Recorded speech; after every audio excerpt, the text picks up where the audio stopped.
The first survey for a railway in Prince Edward County was done in 1873.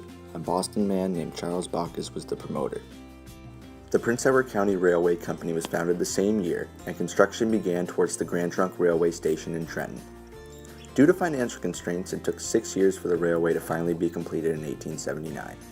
The railway would stay in the county for the next 120 years. In the early days, 2 engines ran from Picton to Trenton, arriving in Picton twice a day. The first train would arrive in the morning at 8:45, and the other train would arrive in the afternoon at 2:50. The main station of the Prince Edward County Railway was built at present-day Evans Lumber, which was beneficial to passengers due to its location in the heart of town. Over the years, the railway changed hands several times, but the most influential owners were George McMullen and Samuel Ritchie. Samuel Ritchie, pictured here, was an Ohio businessman, and McMullen a railway promoter from Picton who lived in Chicago, both of whom were looking for a new business venture. After buying the Prince Edward County Railway Company, they expanded the tracks northwards to Cohill to form a newer, much larger railway. In 1882, the railway was completed and named the Central Ontario Railway. It was at this time that the railway really started to kick off in the county. The 1890s and early 1900s became the golden years of transporting people by rail in the county, as automobiles had not reached us yet. With the Central Ontario Railway, people could travel much farther than they ever had before, and people traveled the rails in and out of the county every day.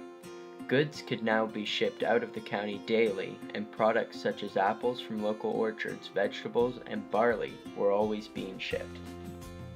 With the expansion, 6 stations were added in the county, which included stations in Bloomfield, Hallowell, Wellington, Niles Corners, Hillier, and Consecon. Thanks to the efforts of McMullen and Ritchie, the dreams of a successful railway in Prince Edward County had come true. The Central Ontario Railway came to an end in the early 20th century, but the railway in the county still lived as it became part of the Canadian Northern Railway in 1909, and then later became part of the Canadian National Railway in 1919. Our railway made national headlines in 1912 as the first Canadian gas-electric railcar was tested in the county.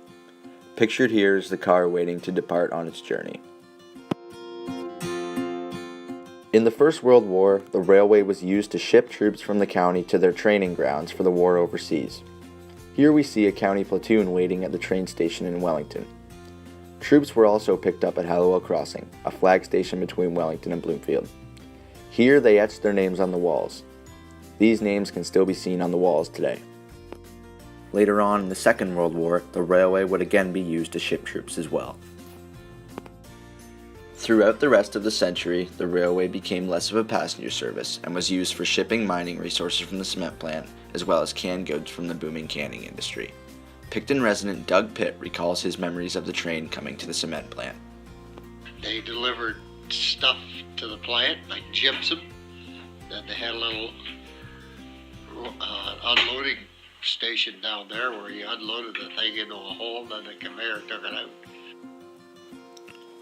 For the people who lived in the time of the railway, the most memorable moment was when school children in the county took the train to Trenton to see Princess Elizabeth during her royal visit in 1951.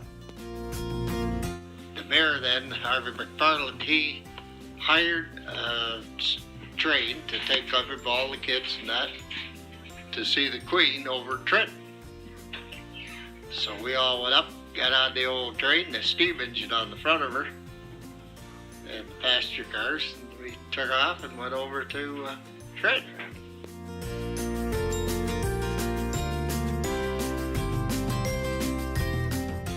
On March 8, 1973, the Canadian National Railway removed Prince Edward County as an agent.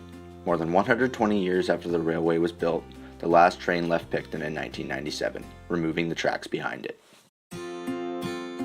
Today, not much is left of the railway other than the Millennium Trail, our local walking path which follows the path of where the tracks once ran.